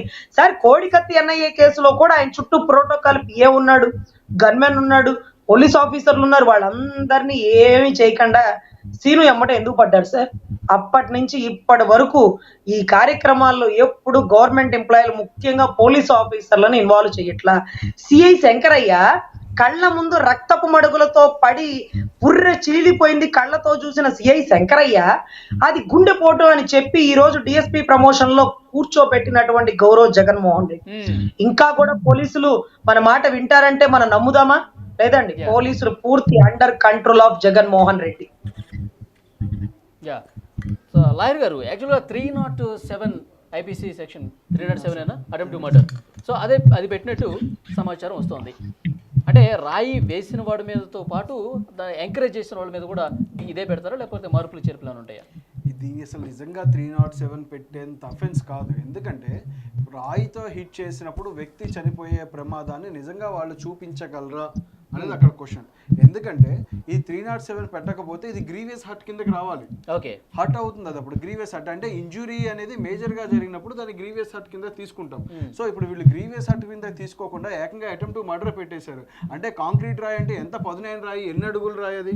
మీరు చిన్న రాయి సైజా పెద్ద రాయి సైజా ఏవి ఇంతవరకు బయటికి రాలా. ఆబ్జెక్ట్ ఐడెంటిఫైడా కాదో కూడా తెలియదు. కోర్టు ముందు ఆబ్జెక్ట్ ని ప్రొడ్యూస్ చేశారో లేదో కూడా తెలియదు. బట్ అక్యూజ్డ్ పర్సన్స్ వీళ్ళని నిందితులుగా గుర్తించాము అని చెప్పి వీళ్ళని ప్రొడ్యూస్, అంటే జగన్ ను చంపాలనే ఉద్దేశం చాలా బలంగా ఉంది వీళ్ళకి అని చెప్పి పోలీసులు స్టేట్మెంట్ ఇస్తున్నారు. సీఎం స్థాయి వ్యక్తిని చంపాలి అనేది సామాన్యులకి ఉండేది అంటే మాత్రం అది నమ్మలేము. ఎందుకంటే ఒకసారి you should verify the track record. ఒక క్రిమినల్ ని జనరల్ గా పట్టుకున్నప్పుడే చాలా ట్రాక్ రికార్డ్ వెరిఫై చేస్తారు. పోనీ వాళ్ళు దొంగలుగా ఎక్కడైనా ఎఫ్ఐఆర్ ఇంతవరకు నమోదైందా? అది ఇంతవరకు పోలీసులు డిస్క్లోజ్ చేయలేదు. వాళ్ళు ఫ్యాక్షనిస్టులుగా ఎక్కడైనా ఎఫ్ఐఆర్ నమోదైందా? అది ఇంతవరకు పోలీసులు డిస్క్లోజ్ చేయలేదు. వీళ్ళ ఎవరి మీద ఎక్కడైనా రౌడీ షీట్లు ఏమైనా నమోదయ్యాయా? ఇంతవరకు పోలీసులు డిస్క్లోజ్ చేయలేదు. వీళ్ళలో ఎవరైనా అంతకుముందు జువెనల్ క్రైమ్స్ చేశారా? వీళ్ళు ఎంతవరకు పోలీసులు డిస్క్లోజ్ చేయలేదు. ఓన్లీ వీళ్ళు ఎడ్యుకేషన్ పోనీ వాళ్ళు ఆటోలు నడుపుతున్నారు, వాళ్ళు చిన్న చిన్న వ్యాపారాలు చేసుకుంటే వాళ్ళు మోటార్ వెహికల్ యాక్సిడెంట్స్ చేస్తున్నారా? అవి కూడా పోలీసు ఇంతవరకు డిస్క్లోజ్ చేయలేదు. అంటే అరెస్ట్ చేసిన వాళ్ళకి ఎవరికి ఇంతవరకు క్రిమినల్ ట్రాక్ రికార్డు ఉన్నది అని చెప్పి ఇంతవరకు డిస్క్లోజ్ చేయలేదు. వాళ్ళు గౌరవ న్యాయస్థానం ముందు కానీ గౌరవ మ్యాజిస్ట్రేట్ వారి ముందు కానీ పోలీసులు డిస్క్లోజ్ చేశారా లేదా అన్నది కూడా ఒక ముఖ్యమైన అంశం. ఇందాక మేము చెప్పినట్టు రజనీ గారు కూడా సమర్థించినటువంటి పాయింట్ ఏంటంటే అక్కడ మనం క్లియర్గా కన్ఫెషనరీ స్టేట్మెంట్ వాళ్ళు ఏదైతే పోలీసులకి ఇస్తారో ఆ స్టేట్మెంట్కి ఎటువంటి వ్యాలిడిటీ ఉండదు. బలవంత పెట్టి పోలీసులు చెప్పే ప్రతి మాటకి వాళ్ళు ఏది విలువ ఉండదు. వాళ్ళు గౌరవ న్యాయస్థానం ముందుకు వచ్చి న్యాయమూర్తి గారి ముందు ఖచ్చితంగా వాళ్ళు చెప్పవచ్చు, మమ్మల్ని పోలీసులు ప్రలోభ పెట్టారు, మమ్మల్ని ఒత్తిడికి గురి చేశారు, మా మీద కోఆర్సివ్ మెజర్స్ ఫాలో అయ్యారు, మమ్మల్ని నానా రకాలుగా హింసించారు, మమ్మల్ని బలవంతం పెట్టారు, మమ్మల్ని కొట్టారు, తిట్టారు అని చెప్పేసి ప్రతి పౌరుడికి భారతదేశంలో ఉంది. ఎందుకంటే పోలీసులు they are the servants of the public, they are not the masters of the public. వాళ్ళు పబ్లిక్ కి మాస్టర్స్ కాదు, they are the servant only. వాళ్ళు పబ్లిక్ మీద విరుచుకుపడి పబ్లిక్ ని మీద చేయడానికి ఈ దేశంలో ఒక రాజ్యాంగం అంటూ ఉంది. ప్రజలు పబ్లిక్ కి ప్రాథమిక హక్కులు ఉన్నాయి, వాళ్ళని వాళ్ళు కాపాడుకోవచ్చు. అది ఏ స్థాయి వ్యక్తి నుంచి అయినా, అది ఇంక్లూడింగ్ సీఎంఏ కావచ్చు, పిఎంఏ కావచ్చు, ఇంకొక మంత్రి కావచ్చు, ఇంకొకరు కావచ్చు. ఇప్పుడు నిజంగా వీళ్ళ మీద రాజకీయ కక్ష కట్టినట్టు ఉంది, కానీ వీళ్ళు రాజకీయ కక్ష కట్టి చేసినట్టు కనపడలేదు. ఒకసారి మనం కట్టకర్తీక్ తో మాట్లాడదాం. కట్టకర్తీక్ పోలీసుల స్టేట్మెంట్ కోసం మనం కళ్ళు కాయలు కాసేలా వెయిట్ చేశాము. నిన్ననే ప్రెస్ మీట్ ఉందన్నారు, రాకుండా ఇప్పుడు నేరుగా కోర్టులో హాజరుపరిచి ఒక స్టేట్మెంట్ ఇచ్చిన పరిస్థితి మనం చూస్తున్నాము. అంటే ఎవరైతే ఇప్పుడు అరెస్ట్ అయ్యారో నిందితులు, వాళ్ళ ఉద్దేశం చాలా బలంగా ఉంది. జగన్మోహన్ రెడ్డి గారిని చంపేందుకు వాళ్ళు ప్రయత్నం చేశారు, చాలా బలమైన రాయితో దాడి చేశారు, జగన్ గారి తల మీద బలంగా కొట్టాలని ఉద్దేశంతో, ఆయన్ని చంపాలని ఉద్దేశంతో ఈ దాడి జరిగిందని చెప్పి చాలా బలంగా పోలీసుల నుంచి స్టేట్మెంట్ వస్తుంది. ఎట్లా చూడాల్సిన అవసరం కనిపిస్తుంది? ఒకవైపు పోలీసులు చాలా బలంగా వాళ్ళని లోబరుచుకుని, అంటే మేము చెప్పినట్టు నువ్వు నడుచుకోవాలని చెప్పి భయపెట్టి ఈ స్టేట్మెంట్ ఏమైనా ఇప్పించే ప్రయత్నం జరిగిందని ఒక అనుమానం కూడా వ్యక్తం చేస్తున్నటువంటి పరిస్థితి ప్రస్తుతం మనం చూస్తున్నాం. ఏం జరుగుంటుంది? ఎట్లా చూడాలి దీన్ని? రాయి ఎదురా బాబు అంటే రాయితో చంపే ప్రయత్నం చేశాడనేది వాదన పెడితే ఎలా చెప్పండి? రాయి చూపించామనండి. ఒకసారి కంకర్ రాయి అంటారు, కాంక్రీట్ రాయి అంటారు, లేదా ఏది రాయి అంటారు. రాయి కావర్రా బాబు, ఆ రాయికి జగన్ గారు బ్లడ్ ఉందో లేదో, వెల్లంపల్లి గారు బ్లడ్ ఉందో లేదో చూడారా బాబు, ఆ టెస్ట్కి పంపించారా బాబు, అప్పుడు కానీ దాడి జరిగిందా లేదా అని కన్ఫర్మ్ చేసాము. అసలు దాడి జరిగిందా లేదా అనేది ఒక అనుమానం అయితే చంపడానికి దాడి చేశారంటారేంటి? అసలు నాకు తెలియక అడుగుతా, ఎవరి మీద జరగని దాడి జగన్ గారి మీద ఎందుకు జరుగుతుంది? అది కూడా ఎన్నికల సమయంలో ఎందుకు జరిగింది? కార్తిక్ గారు దీన్ని పోలీసులు ఇంకోలాగా సమర్థించుకోవచ్చు. అంతమంది గుంపులో, అంతమంది జనంలో ఆ కింద పడినటువంటి రాయిని మేము ఐడెంటిఫై చేయలేమని చెప్పి తప్పించుకునే ప్రయత్నం కూడా వాళ్ళు చేయొచ్చు. సార్ నేను ఆ మాటకు కూడా సమాధానం చెప్తాను సార్. అది చెప్తారని పోలీసు నాకు ముందే తెలుసు. నేను క్లియర్గా చెప్తాను. వాస్తవానికి ఏంటంటే 20 రో పార్టీలు ఉన్నాయంట. 20 రో పార్టీలు అంటే 20 × 10, ఒక్కొక్క రో పార్టీ 10 మంది పోలీసులు, అంటే 200 మంది పోలీసులు. దాదాపు వాళ్ళే జగన్ గారి చుట్టూ 50 మీటర్ల వరకు సెక్యూరిటీ, 3 లెవెల్ సెక్యూరిటీ ఏర్పాటు చేశారు. అది కాక దాని తర్వాత పబ్లిక్ ఉన్నారు 5-6 వేల మంది. సిపి గారు చెప్పేదాని ప్రకారం 5-6 వేల పబ్లిక్ ఉన్నారు. 5-6 వేల మంది అంటే దాదాపు ఒక 100 మీటర్లైనా ఉండుంటారు, తక్కువ. వీళ్ళు ఒక 100 మీటర్లు, సెక్యూరిటీ ఒక 50 మీటర్లు, 150 మీటర్ల అవతల తక్కువ నేను వేసింది 150 మీటర్ల అవతల నుంచి జగన్ గారి బస్సు హైట్ అంట. వాళ్ళు చెప్పింది, నేను చెప్తుంది కాదు. జగన్ గారి బస్సు చాలా హైట్ అంట. దాని మీద ఒక స్టేజీ గారి మీద జగన్ నిలబడ్డారు, కూర్చోలేదు. జగన్ గారు నిలబడితే తల మీదకి 150 మీటర్ల అవతల నుంచి ఒక రాయిని విసిరితేట. అది ఒక రాయి విసిరింది, మళ్ళీ 2-3 రాళ్ళు కూడా కాదు, ఒకటే రాయి విసిరితేట. ఆ రాయి పోయి జగన్ గారిని కొట్టిందంట, తర్వాత పోయి ఎల్లంపల్లి గారిని కొట్టిందంట. అది మేము నమ్మాలి. తర్వాత ఆ రాయి సార్ ఒక్కసారి రాయి దూరం నుంచి వచ్చిన రాయి ఒక్కసారి తగిలిన తర్వాత బలహీన పడింది. సరే రెండో వాళ్ళని కూడా తగిలింది, ఇంకా బలహీన పడింది తర్వాత ఎక్కడ పడింది సార్? అదే ప్లేస్లో కింద పడింది. ఇప్పుడు కావాలంటే అంబటి రాయుడు గారు క్రికెట్ ఆడారు కదా, మంచి క్రికెటర్, ఇండియా క్రికెటర్ ఆడారు, ఆయన రాజకీయాల్లో ఉన్నారు. ఆయన చెప్తారు, ఒక బలంగా వేసిన బాల్ని బ్యాట్ పెట్టి కొట్టిన తర్వాత 6 పోయిన తర్వాత కింద పడిందా, గాల్లోకి ఎగిరిపోయిద్దా? ఖచ్చితంగా ప్రేక్షకుల ముందు కింద పడింది 6 కొట్టిన తర్వాత. అదే ఎప్పుడైనా బాల్ కిందకి రావాల్సిందే, అదే బస్సు మీద కింద పడాల్సిందే. ఈ రాయికి రబ్బర్ స్వింగ్ ఎక్కువ ఉండి ఆకాశంలోకి వెళ్ళిపోయి కిందకి రాలేదు ఇంతవరకు. అదే న్యూటన్ సిద్ధాంతం ఉంది, ఈ రాయికి అప్లై కాలేదేమో. రెండోది సార్, నిజంగా బస్సు మీద పడలేదు, కింద పడింది. కింద ఎవరు ఉంటారు? రో పార్టీలు ఉంటాయి. రో పార్టీల మీద పడాలి, లేదా రో పార్టీ కాళ్ళ పడాలి. వెంటనే రాయిని స్వాధీనం చేసుకుంటారు కదా. అది రాజకీయ సమాధానాలు చెప్పుకుంటే పోతే పోలీసులు దొరికిపోతారు సార్. సిపి గారు మనం దొరికిపోయారు, కాన్ఫిడెన్స్గా లేకుండా ఏదో చెప్పాలి కాబట్టి చెప్పినట్టు అనిపించింది తప్ప ఆయన చేసిన తప్ప ఆయన ఒప్పుకున్నారు, ఆయన సమాధానం ఇవ్వలేకపోయారు.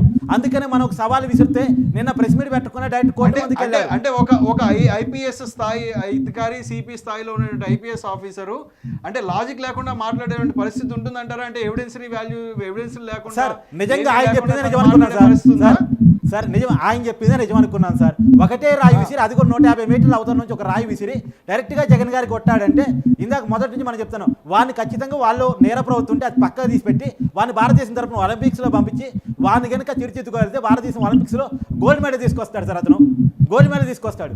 వాడికి అంత శక్తి కనుక ఉంటే, వాడికి అంత టాలెంట్ కనుక ఉంటే వాడు మామూలు కాదు. రజనీ గారు ఏదో చెప్తున్నారు, చెప్పండి మేడం. సార్ అలా విజువల్ లో ఫొటోస్ డిస్ప్లే చేస్తున్నారు సార్. మామూలుగా అక్కడ అడ్వకేట్ గారు కూడా ఉన్నారు, అన్ని టీవీ ఛానల్లో కూడా చూపించేస్తున్నారులేండి, whatever it may be. అసలు యాక్చువల్లీ అలా కూడా చూపించకూడదండి. ఎందుకంటే ఇప్పుడు ఆయేషా మీరా హత్య కేసులో సత్యంబాబు దోషి అని చిత్రీకరించారు. 7 సంవత్సరాల తర్వాత నిర్దోషిగా బయటకు వచ్చాడు. 7 సంవత్సరాల క్రితం వరకు అతను దోషి అనడానికి 100 ఆధారాలు తీసుకొచ్చారు. 7 సంవత్సరాల తర్వాత అతని మీద పెట్టిన కేసులన్నీ తప్పుడువి. అతను ఏ గతంలో నేరమే చేయలేదు. ఆ టైంకి అతను లేదు, బస్ స్టాండ్ లో ఉన్నాడు, ఆ గోడలు దూకలేదు, ఆ అమ్మాయి దగ్గరికి వెళ్ళలేదు అన్నారు. ఇప్పుడు ఈ అబ్బాయిని బైక్ మీద కూర్చున్న అబ్బాయిని అలాగా చూపించేస్తున్నారు పాపం. ఆ కుటుంబంలో ఇందాక ఆ భార్య, 3 బిడ్డలు, తల్లిని మీకు నేను విజువల్ లో చూపించాను. ఈ రోజు ఆ కుటుంబం మొత్తం రాష్ట్ర ప్రజలకు తెలిసిపోయింది కదా. రేపు ఆ అమ్మాయి పనులకు వెళ్ళేవాళ్ళు, అమ్మా ఏంటి మీ ఆయనేనంట కదా జగన్ గారిని కొట్టింది, మా ఇంటికి రావద్దులే పనికి, అమ్మ వద్దులే మీ వాళ్ళతో జాగ్రత్తగా ఉండాలి అంటూ వాళ్ళు ఎక్కడికన్నా పనికి వెళ్ళగలుగుతారా అండి? ఎంత దారుణం అంటే ఎక్కువ. అసలు నిజంగా ముద్దాయి తాలూకా కుటుంబాలు, వీళ్ళు ముద్దాయిలు కూడా కాదండి, నేరారోపణ కాబడిన వ్యక్తి, నేర నిరూపణ అవల, ఇంకా నేర నిరూపణ అయిన వ్యక్తి, నేరారోపణ కాబడిన వ్యక్తి నేరాలు ఆరోపించారు. ఎంత దారుణంగా విజువలైజ్ చేస్తున్నారు సార్, చాలా బాధాకరంగా ఉంది. అప్పట్లో ఆటో వాళ్ళని కూడా అనలుగురే ఆటో వాళ్ళు అని చిత్రీకరించారు. ఆటో వాళ్ళు కాదు, ఆ అమ్మాయే తర్వాత ఇలా చేసింది అలా చేసింది అంటూ గట్కేసర్ ఇన్సిడెంట్స్ తెలంగాణలో మనం చూసాం. సో ఇలాగా పాపం బలహీనుల మీద పడిపోతారు సార్. బలహీనుల మీద ఎప్పుడు తప్పుడు కేసులు వేసేసి ఆ కుటుంబాలను రోడ్డుకు లాగేసి వాళ్ళు ఏ పనులు చేసుకోలేని పరిస్థితుల్లో వాళ్ళు నిజంగా కుటుంబం అంతా ఏదైనా చేసుకున్న ఆ పాపం నిజంగా ప్రభుత్వానికి, పోలీస్ వర్గానికేనండి. దీనికి ముఖ్యమైన కారణం వాళ్ళు పూర్తి స్థాయి లీగల్ బ్యాటిల్ చేయలేరు అనే ఒక ఓవర్ కాన్ఫిడెన్స్ అండి. 100% అండి. వీళ్ళు దోషులు అనడానికి ఆధారాలు లేవు, ఎవరు దోషులు అని చెప్పడానికి ఆధారాలు లేవు, ఏమీ లేకే కదా. ప్రజలారా మీరు చెప్పండి, ఆధారాలు ఉంటే మీకు గిఫ్ట్ హ్యాంపర్లు ఇస్తాము అనింది. సిగ్గుండాలండి. ఈ రోజు మీటింగ్ పెడుతూ ప్రెస్ మీట్లు పెడుతున్న గౌరవ సిపి గారికి మీరు కొట్టండి ఆ బాల్ ని. అసలు అదేదో ఒక గోళీలు ఉంటాయండి, గోళీలో ఎక్కువ దూరం వెళ్ళగలిగి ఒక మనిషిని కొట్టగలిగేది కేవలం గోళీని. ఇందాక ఆయన ఎవరో చెప్పినట్టు చెత్తగా సిమెంట్ రాయి, గుళక రాయి, కంకర రాయిలు పోవండి. ఆ గోళీని కూడా మళ్ళీ రివాల్వర్ ప్లేస్ లో కొట్టాలి, రివాల్వర్ లో మధ్యలో పెట్టి కొడతారండి గోళీతో, అది కూడా క్యాట్ బాల్ తో కొట్టగలగాలండి. అంతేకాని రాయి అంత ఫాస్ట్ గా వెళ్ళడం ఏంటండి? వాళ్ళు ఏమన్నా విలువిద్య కుటుంబంలోంచి పుట్టి పెరిగిన వాళ్ళు వారధికి మట్టి మోసిన పాపం వానర సైన్యం లాంటి వాళ్ళండి. ఈరోజు వాళ్ళ కుటుంబాలు మొత్తం రోడ్డుగా ఆగేశాడు జగన్మోహన్ రెడ్డి. ప్రెస్ మీట్ పెట్టిన ప్రతి ఒక్కడిని ఎవిడెంటరీగా పట్టుకుంటాం, కేసినేని నానితో సహా. ఈ రోజు ఆయనే టప్ మన సౌండ్ వచ్చిందంట, ఏడ బాంబేలు సౌండ్ వచ్చింది, ఆయన మరి పక్కనే ఉండి విన్నాడు. నిజంగా ఒక వ్యక్తికి రాయి తగలగానే ఇంకొక వ్యక్తి ఆయన సౌండ్ చేయడా అండి, అయ్యా అనే లోపల ఇంకొకటికి తగిలితా, ఈయన కదలడా అండి? చక్కగా అదే యాంగిల్లో నుంచోవడం, చుట్టుపక్కల ఎవరు లేకపోవడం. ఆ విజువల్ ఏంటో మళ్ళీ నాకు దొరకట్లేదండి. మీరు ఇందాక కూడా బ్యాక్గ్రౌండ్ ప్లే చేస్తుందంతా చుట్టుపక్కల ఆయన చుట్టూ ఉన్నదే కనపడుతుంది, కానీ ఆయనకి రాయి తగిలిన విజువల్ మీరు ప్లే చేయలేకపోతున్నారు. బహుశా అది డిలీట్ కొట్టేశారా? అది కూడా ఒకసారి చెక్ చేయండి, ఎందుకంటే అది ఒకసారి మీ దగ్గర సేవ్ చేసి పెట్టండి. ఆ విజువల్ మళ్ళీ దొరకదు. వాళ్ళు ఇద్దరే నుంచున్నారు, మిగతా వాళ్ళందరూ కూర్చున్నారు. ఈ పాయింట్ ని మనం టీవీలో బాగా లేవనెత్తాం. ఆ విజువల్ మీరు మళ్ళీ మాకు ప్లే చేయట్లేదు. అవును, అయితే రాయి కనపడకపోవటం ఒకటేను. ఇప్పుడు ఈ సతీషే వేశాడా లేకపోతే పక్కన దుర్గారావు వీళ్ళు ఫ్రెండ్స్ ఎవరైతే చెప్తున్నారు, ఇప్పుడు అదుపులోకి తీసుకున్న నిందితులు అరెస్ట్ అయిన వాళ్ళు, అసలు వాళ్ళు ఎటు నుంచి కొట్టారు, వాళ్ళు కొట్టేటప్పుడు తీసినటువంటి విజువల్ ఇది చాలా కీలకం. వాళ్ళు అరెస్ట్ చేసిన విషయం చాలా బలంగా చెప్తున్న నేపథ్యంలో ఇది కూడా బయట పెట్టాల్సిన అవసరం ఉంది కదా రజనీ గారు. 100% బలి గారు, ఇవన్నిటి మనం ఈ డిబేట్ ఆపేస్తే నాకు తెలిసి ఇదంతా ఒక డైవర్షన్ పాలిటిక్స్. వాళ్ళు పాదయాత్రకు వస్తున్నారా, బస్సు యాత్రకు వస్తున్నారా, ఏం చేశారా, ఏం చేయబోయారా చెప్పకుండా వీళ్ళే అభ్యర్థులు దీవించండి, చూడండి అందరూ కలిసి నా మీద దాడి చేసి మళ్ళీ నన్ను చంపబోయారు అంటూ, లేకపోతే నా మీద అభియోగాలు వేస్తున్నారంటూ ఈ గురించే మాట్లాడుతున్నాడండి. లేకపోతే ప్రతిపక్ష నేతలను ఎప్పుడు తిడతాడు.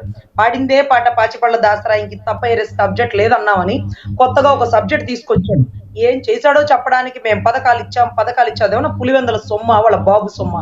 మా ప్రభుత్వ ఖజానాలోంచి 10 రూపాయలు పథకాలు ఇస్తా పన్నుల రూపంలో మా నుంచి 90 రూపాయలు లాగేస్తూ 100 రౌండ్ ఫిగర్ చేశాడండి. ఈరోజు నేనేం చేశానో తెలిస్తే మీరే ఓటేస్తారు అన్నాడు. మీరు ఏమీ చేయలేదు నాయన, దయచేసి మీ వల్ల కాదు, మీకు చేయడం చేత కాదు, మీరు తప్పుకుంటే. రజనీ గారు, ఆయన ఈ మధ్య కాలంలో అంటే దాడి తర్వాత ప్రసంగాలు ఒకసారి మనం గమనిస్తే గనక కంటి పైన తగిలింది, కింద కూడా తగలలేదు, కంటి మధ్యలో అంటే నేరుగా కంటికి వచ్చి తగలలేదు, కాబట్టి దేవుడు ఇంకా మంచి స్క్రిప్ట్ రాశాడు, నేను ఈ దాడి నుంచి సేఫ్గా తప్పించుకోగలిగానంటే ఇంకా మీకు మంచి చేయాలనే ఉద్దేశం దేవుడికి కూడా ఉంది, అందుకే ఇంకా మంచి స్క్రిప్ట్ భవిష్యత్తులో నా గురించి రాశాడు కాబట్టి నేను తప్పించుకోగలిగానని ఆయన ప్రసంగాలు చేస్తూ ఉన్నారు. ఈ దేవుడు స్క్రిప్ట్ మళ్ళీ వాడుతున్నారుగా, ఏం చెప్తారు రజనీ గారు? ఆ దేవుడికి మోకరిల్లించి మొక్కుతున్నాము, అది జీసస్ కి. అయ్యా, ఈ రోజు మీరు ఎన్నో దెబ్బలు తిని మీరు ప్రాణత్యాగాల ఫలితంగా వచ్చినటువంటి క్రిస్టియానిటీకి మీకు నమస్కారం. నిజంగా ఈ రోజు నిజంగా పవిత్రమైన మీ బిడ్డ ఈ రోజు పాపులను క్షమించాలి. 5 ఏళ్ల నుంచి కోడి కత్తిసీనంత వరకు క్షమించలేని పరిస్థితి, 5 ఏళ్ల నుంచి గండ్రగొడ్డలు దొరకని పరిస్థితి, చిన్నాయన పరిస్థితి.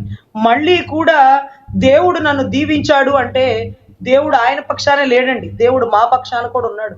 రాష్ట్రానికి రాజధాని లేదంటూ 33,000 ఎకరాల భూములు ఇచ్చిన రైతుల చీరలాగి రోడ్ల మీద కింద పడేసిన కొట్టిన సన్నివేశం మనందరికీ తెలుసు. దళితుల్ని నడి రోడ్డు మీద శిరోమండలం చేసిన దృశ్యం, చంపి డోర్ డెలివరీ చేసిన దృశ్యం అందరికీ తెలుసండి. ఒక పసిబిడ్డ, 9 ఏళ్ల పసిబిడ్డ ఒంటికి నిప్పంటి కాల్చిన ఘటన మనకు తెలుసండి. వాటి అందరి తల్లిదండ్రుల పక్షాన కూడా దేవుడు నిలబడి ఉన్నాడు. అయ్యా, దయచేసి ఈసారికి మా రాష్ట్రాన్ని వదిలేయండి, దేవుడు మీకు మేలు చేస్తాడా మాకు మేలు చేస్తాడా అంటే ఎవరి కష్టాలు ఎక్కువ వారికే మేలు చేస్తారు. మా రాష్ట్రం ఫైనల్ గా మనం డిస్కషన్ కంక్లూడ్ చేసే ముందు మీరు బాధితులను కలిశారు, వాళ్ళతో మాట్లాడారు, వాళ్ళ బాధలు విన్నారు, ఏం చెప్తారు మేడం? అంటే ఇటువైపు రాజకీయ పోరాటం చేస్తున్న పరిస్థితి కనిపిస్తుంది, బాధితుల పక్షాన న్యాయ పోరాటం చేసే పరిస్థితి అక్కడ కనిపిస్తుందా? వాళ్ళ పక్షాన బలంగా నిలబడి పోరాటం చేసే పరిస్థితి ఉందా? సార్, బలంగా నిలబడడానికి వకీల్ సభలో డైలాగ్ ఉంటుందండి. వాళ్ళు ఆశ చూపిస్తే ఆశ పడతారు, భయపెడితే భయపడిపోతారు. ఆశకి భయానికి ఊగిసలాడే బతుకులు సార్. ఈ రోజు నేను న్యాయం చేయాలని వెళదామన్నా అతను తనంతట తానే నేరం ఒప్పేసుకుంటాడు సార్. ఇంకేం న్యాయం చేయమంటారు సార్? ఆ కుటుంబాలు రోడ్డున పడిపోయినాయి అని తెలుసు, వాడు నేరం చేయలేని వాడని తెలుసు, నేరం చేయడం వాళ్ళ స్థాయి, వాళ్ళ స్తోమత, వాళ్ళకి ఆ పరిస్థితి లేదని తెలుసు. అన్నీ తెలిసినా కూడా మేడం మీరు మా కేసుని చేయాల్సిన పని లేదు, మేమే నేరం చేసినాను, నేనే ఆకతాయిగా కొట్టాను, గులకరాయితో కొట్టాను అంటే నిజంగా నాకు ఇటువంటి సమయాల్లో వకీల్ సాబ్లో డైలాగే గుర్తొస్తుందండి. పోనీలేండి, పాపం వాళ్ళు భయపడితే భయపడిపోయారు, ఆశ చూపిస్తే ఆశపడ్డారు. ఇట్లాంటి వాళ్ళని మనం ఏమీ చేయలేమండి. ఎనీవే వాళ్ళు ప్రాణాలతో ఉండాలి. ఇలాంటి పనికిమాలిన చెత్త రాజకీయాలు చేయకుండా సానుభూతి రాజకీయాలు వదిలేసి నిజాయితీ ఏం చేశారో, ఏం చేయబోతున్నారో, ఏం చేయలేకపోయారో వీటి గురించి చెప్పండి. డైవర్షన్ పాలిటిక్స్ లో మీ వల్ల ఒక బీసీ కమ్యూనిటీ, ఒక వడ్డెర కమ్యూనిటీ, ఒక మట్టి పిసుక్కునే వాళ్ళని ముద్దాయిలుగా చిత్రీకరిస్తున్న ఈ ప్రభుత్వం దిగజారుడు రాజకీయం అని మనస్ఫూర్తిగా చెప్తున్నానండి. కట్ట కార్తీక్, ఫైనల్ గా యాక్చువల్ గా వీళ్ళు నేరం ఒప్పుకున్నట్టుగా తెలుస్తోంది. అంటే పోలీసులు ఇచ్చిన స్టేట్మెంట్ ఇప్పుడు మనం విన్నాము. బలవంతంగా అంటే ఒప్పించారనే ప్రయత్నం ఓవైపు జరుగుతున్నప్పటికీ కూడా పోలీసులు ఇచ్చిన స్టేట్మెంట్ జగన్మోహన్ రెడ్డి గారిని చంపాలనే ఉద్దేశం వాళ్ళకి బలంగా ఉంది, బలమైన రాయితో దాడి చేశారు, తల మీద బలంగా కొట్టారు అని చెప్పి 307 సెక్షన్ కూడా కేసు పెట్టినటువంటి పరిస్థితి కనిపిస్తుంది. అంటే ఇప్పుడు ఫైనల్గా జరగబోయేదేంటి ఈ కేసులో? వీళ్ళే నిందితులు అని చెప్పి బలవంతంగా ఒప్పించి సీనుబాబుని ఏ విధంగా అయితే చేశారో అదే విధంగా ఇక్కడ ఉన్న వాళ్ళు కూడా చేసే ప్రయత్నం జరుగుతుందా, లేకపోతే ఇందులో ఉన్న వాస్తవం ఉండే అవకాశం కనిపిస్తుందా? వాస్తవం ఉంటే ఆ వాస్తవానికి సంబంధించిన ఆధారాలు బయట పెట్టాల్సిన పరిస్థితి. ఏమంటారు ఫైనల్గా? నేను గత వీడియోలో కూడా చెప్పాను, ఇదే విజయవాడ కోతవేట దూరంలోనే గుంటూరు జిల్లా తెనాలికి సంబంధించినటువంటి ఐఏఎస్ అమీర్ హత్య కేసులో ఆ అమ్మాయిని దారుణంగా అత్యాచారం చేశారు, హత్య చేశారు. అలాంటి కేసులో ఎవరినో కాపాడటం కోసం సత్యంబాబు అనే ఒక అనామకుని ఇరికించి ఇతనే దోషి అని చెయ్యని నేరానికి కొన్ని సంవత్సరాల పాటు జైలు శిక్ష అనుభవించేలా చేశారు. అతని కుటుంబం ఛిద్రమైపోయింది. ఓ రకంగా చెప్పాలంటే అతని కోసం కళ్యాణిగర వాళ్ళ తల్లి తిరిగింది. పస్తులు ఉంది పాపం అన్నాలు లెక్క. కొడుకు జైల్లో ఉంటేల్లో అనుభవించాడు చెయ్యని నేరానికి. ఇప్పుడు వీళ్ళు కూడా అంతేనా అనే ఒక అనుమానం కలుగుతూ ఉంది. ఎందుకంటే వీళ్ళు ఇలా ఒప్పుకోవచ్చు, మేమే నేరం చేసాం, మేమే రాజేసాం, మేము చంపాలని చేసాం, మేము హత్యా ప్రయత్నం చేసామని ఒప్పుకోవచ్చు, ఒప్పించవచ్చు కాక.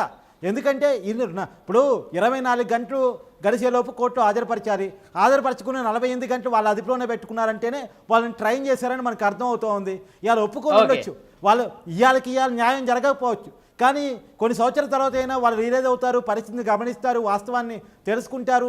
తర్వాత మేము నేరం చేయలేదని వాళ్ళు వాదించుకునే ప్రయత్నం చేస్తారు. వాళ్ళ సమాజం అండగా ఉంటుంది. కోడికత్త సీన్లో బెయిల్ రప్పించడానికి ఈ సమాజం కోడికత్త సీన్కి జగన్ గారు సహకరించకపోయినా, ముఖ్యమంత్రిగా ఉన్న జగన్ గారు వాంగ్మూలం ఇవ్వకపోయినా, జగన్ గారు సహకరించకపోయినా సరే సమాజం మొత్తం అండగా ఉండి ఆ దళిత యువకుని బయట తీసుకొచ్చుకుంది, బెయిల్ ఇప్పించుకుంది, సత్యభామ నిర్దేశంగా నిరూపించుకుంది ఈ సమాజం. అలానే ఈ బాధ్యతను కూడా ఈ సమాజం హత్తుకుంటుంది. ఖచ్చితంగా వాళ్ళకి అండగా ఉంటుంది, ఆ కుటుంబాలు అండగా ఉంటుంది. ఈ అనామకుల్ని, ఈ బాధితుల్ని బయట తీసుకొచ్చే ప్రయత్నం చేస్తుంది. కాకపోతే అది టైం టేకింగ్, అది సమయం తీసుకుంటుంది. ఆ సమయం తీసుకుంటుంది. ఎలక్షన్స్ 1 నెలలోనే ఉన్నాయి.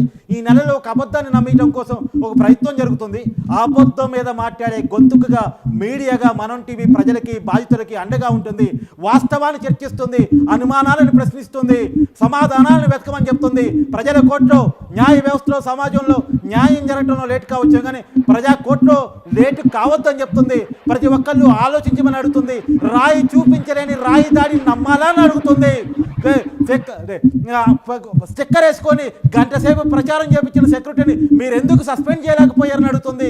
కేవలం 300కి 200కు బ్యానర్లు పట్టుకొని, జెండాలు పట్టుకొని పాపం అదే రెక్కాడితే కానీ డొక్కాడని జీవితం, ఆ రోజు డబ్బులు వస్తే కానీ ఆ రోజు పూట గడవని జీవితాలని ఆగం చేస్తారని అడుగుతుంది. మరోసారి వివేకానంద రెడ్డి హత్య కేసును గుర్తు చేస్తా ఉంది, మరోసారి కోడికత్త సీన్ను గుర్తు చేస్తా ఉంది, మరొకసారి అమాయకుడైనటువంటి సత్యంబాబుని గుర్తు చేస్తా ఉంది. మళ్ళా ఈ బాధిత కుటుంబాలు అలా కావద్దు. ఇలా ఒక జగన్ గారి సొంత చెల్లెలకి న్యాయం కావాలని వివేకానంద రెడ్డి కూతురు సునీత పోరాటం చేస్తా ఉంది. ఆమెకి అండగా ఉంటుంది ఇవాళ సభ్య సమాజం. ఇవాళ షర్మిలకు ఆమె న్యాయం కావాలని పోరాటం చేస్తూ ఉంటే ఆడబిడ్డలకి అండగా ఉంటుంది సభ్య సమాజం. ఈ బాధితుల కుటుంబాలకి అండగా ఉంటుంది సభ్య సమాజం. ఏం బాధపడాల్సిన అవసరం లేదు.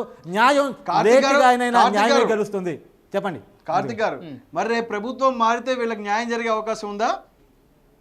ఖచ్చితంగా ఉంటుందని ఆశిస్తున్నామండి. ప్రభుత్వాలు మారినా మారకపోయినా సభ్య సమాజం వాళ్ళకి అండగా ఉంటుంది. సత్యంబాబుని ఎలా బయట తీసుకొచ్చిందో ఈ సభ్య సమాజం, సత్యంబాబు కేసులో కూడా ఇన్సిడెంట్ జరిగిన తర్వాత ప్రభుత్వాలు మారుతూనే వచ్చాయి. అదే పోలీస్ వ్యవస్థ ఉంది అక్కడ. నేను అనుకుంటున్నాను మార్పు తథ్యమని అనుకుంటున్నాను. కాకపోతే ఇప్పుడు నేను మాట్లాడిన రాజకీయాలు జోడిస్తే కావాలని కార్తీక్ చెప్పాడు అంటారని చెప్పేసి రాజకీయాలు జోడించడానికి ఇష్టం లేదు. కానీ బాధితులకి అండగా ఉండాల్సిన వాటగా బాధితులకి మనం బాధిత కుటుంబాలకి ప్రత్యేకించి వాళ్ళ తల్లులు చాలా బాధపడుతున్నారు. జగన్ గారి దాడి జరిగిందంటే నమ్మట్లేదు, ఓదార్చడానికి రావట్లేదు విజయమ్మ గారు. కానీ ఈ బాధిత కుటుంబాల తల్లిదండ్రులు మాత్రం మా కొడుకు ఏ నేరం చేయలేదు, ఆ టైంలో మా ఇంట్లోనే ఉన్నాడు, వీళ్ళు మత్తు పదార్థాలకు కౌన్సిలింగ్ ఇస్తా ఉన్నారని తీసుకుపోయి ఇవాళ నేరాన్ని మోపారని వాళ్ళ తల్లిదండ్రులు చెప్తా ఉన్నారు. ఇవాళ విజయమ్మ నమ్మట్లేదు జగన్ మీద దాడి జరిగిందంటే, కానీ వాళ్ళ తల్లిదండ్రులు నమ్ముతున్నారు మా కొడుకు ఏ నేరం చేయలేదని చెప్పేసి. నమ్ముతున్న వాళ్ళని నమ్మాలా మనం, నమ్మకం లేని వాళ్ళని నమ్మాలా మనం. ఇది ప్రజలను తీర్చుకోమని మాత్రమే మనం చెప్పదలుచుకున్నాం. మధు గారు, కటాకర్తికి మొత్తానికైతే కేసుకు సంబంధించి మొదటి నుంచి ఒక డ్రామా కొనసాగుతూనే ఉంది. ఇప్పటి వరకు అయితే అదే డ్రామా కొనసాగింది. అసలు పూర్తిగా ఎలాంటి ఆధారాలతో నిందితులు అని చెప్తున్నటువంటి వాళ్ళందరినీ కూడా అదుపులోకి తీసుకొని గంటల కొద్దీ విచారించడం, వాళ్ళు అరెస్ట్ చేశామని చెప్పడం, ఐపీసీ ఇందాక మధు గారు కీలక పాయింట్ చెప్పారు. ఏంటి అంటే వాళ్ళు ప్రత్యేకించి న్యాయవాదులు పెట్టుకోలేరు, వాళ్ళ బలమైనటువంటి బ్యాటింగ్ చేయలేరు, బ్యాటింగ్ చేయలేరు, వాళ్ళు నిర్దోషులను నిరూపించుకోలేరు. వాళ్ళకి భయాలు ఎక్కువ, ప్రలోభాలకు లొంగుతారు, పేదరికం వల్ల ప్రలోభాలకు లొంగుతారు. కాబట్టి వాళ్ళని బాధితులుగా చేయటం. అక్కడ సత్యంబాబుని అదే బాధితులుగా చేశారు, ఇప్పుడు వీళ్ళని అదే బాధితులుగా చేయాలని చూస్తున్నారు. ఎందుకంటే కేసుకు సంబంధించి సలీం అనే న్యాయవాది ఒక కీలక పాత్ర పోషించిన విషయం మనకు తెలిసిందే. అంటే ఇప్పుడు ఈ లేటెస్ట్ గా ఈ రాయి నిందితులు ఎవరైతే ఉన్నారో వాళ్ళ పక్షాన్ని కూడా ఆయన వకాల్తా పుచ్చుకొని ఒక పిటిషన్ కూడా వేశారు. వీళ్ళెవరో కనపట్లేదు, పోలీసులు ఎక్కడో రహస్యంగా ఎక్కడికో తీసుకుపోయారని చెప్పేసి వాళ్ళ జాడ మాకు తెలియజేయాలని చెప్పి ఆయన పిటిషన్ కూడా వేసిన పరిస్థితి కనిపిస్తుంది. సో ఎక్కడైతే సీనుబాబుకి న్యాయం జరగడంలో ఆయన పాత్ర ఉందో, సో వీళ్ళకు కూడా న్యాయం చేసేందుకు ముందుకు రావడం అనేది అందరూ హర్షించదగ్గ విషయం. కటా కార్తీక్. ఎస్ అవును. మనం మొత్తానికైతే కేసులో ఒక డ్రామా అయితే కొనసాగుతుంది.